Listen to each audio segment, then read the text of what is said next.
Қант ауруына шалдығып, ораза ұстай алмаса не істеу керек? Ауру ораза ұстамауға рұқсат ететін үзірлердің бірі. Имам Насафи, Алла оған разы болсын, Канзу ад-Дахай кітабында аурудың асқуынан қорқса, аузын ашуға рұқсат деген. Бірақ бұл ауруларды екіге бөліп қараймыз. Біріншісі жазылатын ауру. Мұндай жағдайда ауызды ашуға болады. Кейін ауруынан айыққан соң қазасын өтейді.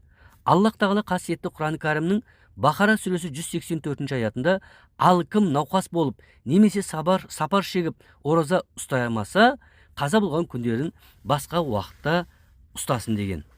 Екінші жағдайда оразаға шамасы жетпейтін созылмалы ауру. Бұл жағдайда ораза ұстамай әр күніне пидия береді.